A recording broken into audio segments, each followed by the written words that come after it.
রাহমাতুল্লাহি ওয়া বারাকাতুহু। সম্মানিত দিনী ভাইরা, আমরা আজকে একটি গুরুত্বপূর্ণ বিষয় জানবো, সেটা হলো ইফতার করার পদ্ধতি।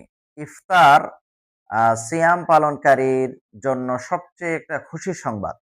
হাদিসে এসেছে রাসূলুল্লাহ সাল্লাল্লাহু আলাইহি ওয়াসাল্লাম বলেছেন, লিস-সাইমি ফারাহাতান। সিয়াম পালনকারীর জন্য দুটি খুশির সংবাদ রয়েছে। একটা হলো ফারাহাতুন ইনদা ফিতরিহি, ইফতারের সময়, আর একটা হলো ফারাহাতুন ইনদা লিকাই রাব্বিহি।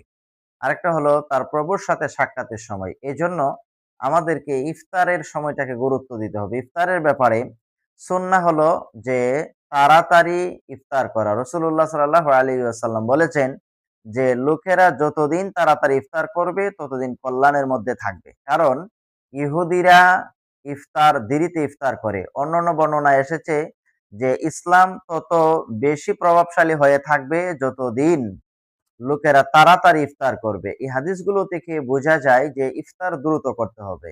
সূর্য ডোবার সাথে সাথেই আমাদেরকে ইফতার করে নিতে হবে। এখন ইফতার করব কিভাবে? ইফতার শুরু করার সময় আমরা বলবো বিসমিল্লাহ, এবং ইফতারের শেষে বলবো আলহামদুলিল্লাহ।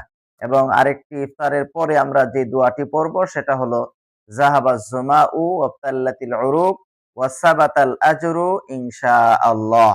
এই দোয়াটা আমরা করার চেষ্টা করব, এবং ইফতারি যখন আমরা পান করব তখন সর্বপ্রথম আমরা খাবারের খেজুর দিয়ে শুরু করব।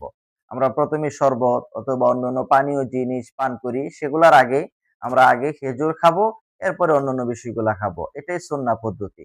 তাই আসুন আমরা আমাদের ইফতারকে রাসূলুল্লাহ সাল্লাল্লাহু আলাইহি ওয়াসাল্লামের সুন্নাহ পদ্ধতিতে করার চেষ্টা করি। আল্লাহ